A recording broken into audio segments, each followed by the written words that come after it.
নমস্কার বন্ধুরা, বিজ্ঞান কথা চ্যানেলে আপনাদের আবার একবার স্বাগত। আমরা অনেকেই রাত্রিবেলা ট্রেন জার্নি করেছি, কখনো স্লিপার ক্লাসে তো কখনো এসিতে। কিন্তু ট্রেনের ঘটাংঘট আওয়াজে আমাদের ঘুম ভাঙে না, অথচ নাক ডাকার আওয়াজে আমাদের ঘুম আসে না। কেন বলুন তো? অনেকের নাক ডাকার আওয়াজে ঘুম আসে না, কিন্তু ট্রেনের রাত্রিবেলা দিব্যি ঘুমিয়ে যায়। আসলে ট্রেন একটি নির্দিষ্ট ছন্দে চলে, তাই তার আওয়াজটাও একটা নির্দিষ্ট ছন্দে হতে থাকে। আবার যখন ট্রেন দাঁড়ায় তখন ট্রেন খুব আস্তে আস্তে দাঁড়ায়, তাই শব্দটাও আস্তে আস্তে কমে যায়। আবার যখন ট্রেন চলতে শুরু করে তখন শব্দটা আস্তে আস্তে পুরনো ছন্দে ফিরে যায়।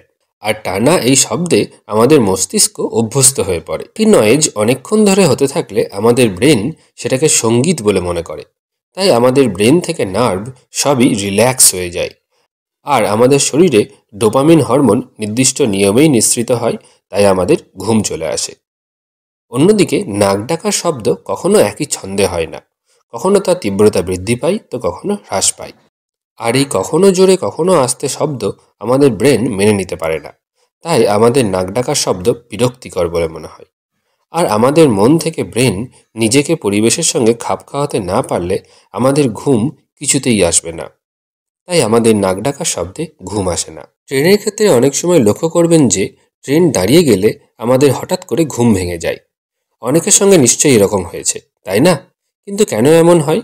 তার কারণ আমাদের ব্রেন ট্রেনের চলার শব্দের ছন্দের সাথে অভ্যস্ত হয়ে পড়ে। কিন্তু ট্রেন যখন থেমে যায় তখন সেই শব্দ আমরা পাই না, আর সেই সংকেত সেই মুহূর্তেই কানের মাধ্যমে আমাদের মস্তিষ্কে পৌঁছে যায়।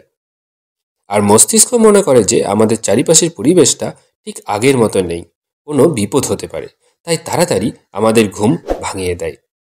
বিষয়টা বেশ ইন্টারেস্টিং, তাই না?